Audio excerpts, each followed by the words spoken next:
रूपनगर गांव की सुबहें हमेशा ठंडी रहती थीं, लेकिन इस साल सर्दी कुछ अलग ही करवट ले रही थी।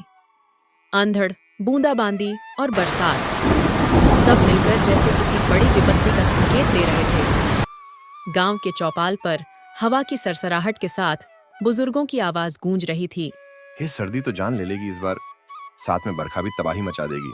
सुनिए जी, सर्दी तो बढ़ ही रही है, ऊपर से ये बारिश।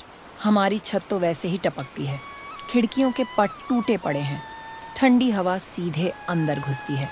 कुछ कीजिए ना जी। भाग्यवान, कोशिश करता हूँ। कल सुबह ठाकुर साहब के बंगले पर जाता हूँ। अगर थोड़ी मदद कर दें तो छप्पर ठीक करवा दूंगा। गोमती ने आ भरी। बस भगवान करें वो हाँ कह दें, नहीं तो इस बार तो छोटा नंदू ठंड में मर ही जाएगा। रामू हाथ जोड़कर ठाकुर धर्मेंद्र सिंह के बंगले पहुंचा। ठाकुर बड़े अलाव के पास खड़े नौकरों पर गरज रहे थे। कामचोर कहीं के, लकड़ियां ठीक से नहीं जलाई जाती तुमसे। रामू धीरे से बोला। ठाकुर साहब प्रणाम, आपसे एक बात कहनी थी।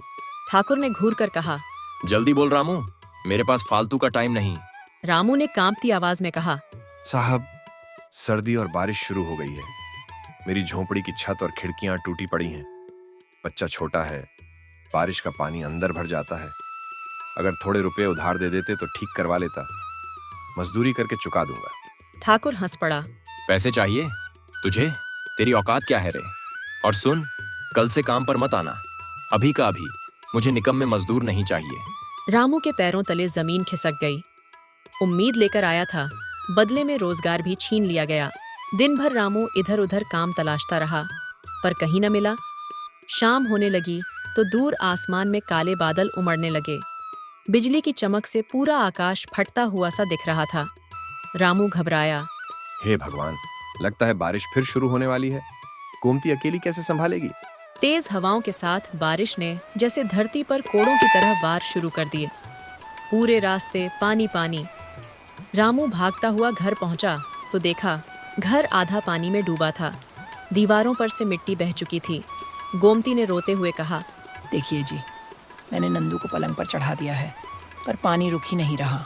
तीनों बाल्टियां भर भर कर पानी बाहर निकालते, पर बारिश और तेज होती जाती। छोटा नंदू डरकर बोला। बापू, घर डूब जाएगा क्या? रामू ने उसे सीने से लगा लिया। नहीं रे मेरी जान, कुछ नहीं होगा, भगवान है ना। लेकिन भगवान शायद परीक्षा ले रहे थे। आधी रात को एक बड़ा धमाका हुआ। घर का पिछला हिस्सा गिर गया। भाग्य है कि हम बाहर थे, वरना दब जाते भीतर। लेकिन अब आसरा कहाँ? तेज बारिश में नंदू कांप रहा था। गोमती रोते हुए बोली। चलो पटेल जी के घर चलते हैं, वो तो अपने जैसे ही हैं, शायद एक रात को रख लें। रामू सहमत हुआ। तीनों पटेल के घर पहुंचे और दरवाजा खटखटाया। पटेल चश्मा ठीक करते हुए बाहर निकला। कौन है? पटेल जी, हमारा घर टूट गया, एक रात आसरा दे दीजिए। अरे रामू, मेरी बीवी मान जाएगी और तू पूरा खानदान लेकर आया है। नहीं भाई, जगह नहीं है, कहीं और जा। बारिश कम न हुई। वे मुखिया के घर पहुंचे। मुखिया बाहर आकर दहाड़ा। रामू बोला। घर टूट गया है, बस एक रात की जगह दे दीजिए। मुखिया गुर्राया। मेरी हवेली कोई धर्मशाला है क्या? चलो यहाँ से निकलो, वरना नौकरों से निकलवाता हूँ। उन्हें धक्के मारकर निकाल दिया गया। बारिश, ठंड, भूख, तीनों गांव के बाहर एक नीम के पेड़ के नीचे बैठ जाते हैं। अगली सुबह बारिश थोड़ी थमी। रामू लकड़ियां, थोड़ा सा खाना और नंदू के लिए दवा लेकर लौटा।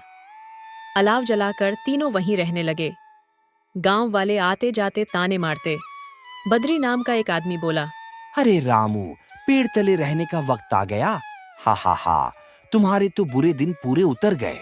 रामू शांत रहा। आज तेरी हंसी है बद्री, कल हमारी भी होगी। शाम को एक बूढ़ा फकीर वहां आया, कमजोर, भूखा और कांपता हुआ। वो बोला। बेटा, 2 दिन से भूखा हूँ, कुछ मिलेगा? रामू ने तुरंत अपना और गोमती नंदू का हिस्सा बाबा के सामने रख दिया। बाबा ने खाते खाते आंसू पोंछे। आजकल कोई ऐसा नहीं करता। तुम लोग इतनी ठंड में यहाँ क्यों? तुम्हारे साथ बहुत बुरा हुआ बेटा, पर तुमने अपने हिस्से का खाना मुझे दे दिया। मेरे पास बहुत कुछ नहीं, पर एक चीज है। उसने अपनी झोली से एक पुरानी लकड़ी की डिबिया निकाली। इसे लो और मेरा आशीर्वाद। तुम जिस चीज को हाथ लगाओगे वह मजबूत बन जाएगी। तुम्हारी किस्मत पलटने वाली है। कहकर बाबा गायब हो गया, जैसे धुंध में समा गया हो। रामू बोला। वो बाबा कोई साधारण इंसान नहीं था, भगवान ने ही भेजा था। रामू ने सिक्के बेचकर ईंटों का मजबूत घर बनवाया। छत टाइलों की, दीवारें मोटी।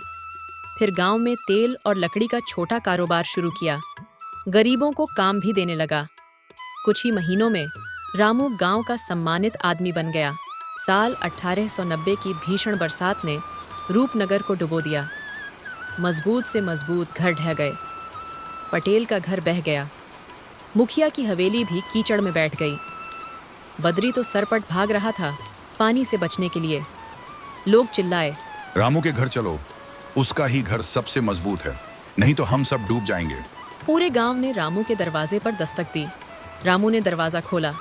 पटेल रोते हुए बोला, रामू भाई, हमने तुम्हें ठुकराया, हमें माफ कर दो, बस हमें अपने घर में जगह दे दो। मुखिया भी हाथ जोड़कर बोला, बेटा गलती हो गई, शरण दे दे। बद्री तो रामू के पैरों में गिर गया। भाई मजाक किया था, बचा ले। रामू बोला, कोई बात नहीं, बुरे वक्त में इंसान गलती कर देता है। अंदर आइए, सबको जगह मिलेगी। उसके मजबूत घर में सभी को शरण मिली। बाहर बारिश कहर बरपा रही थी, अंदर सभी सुरक्षित थे।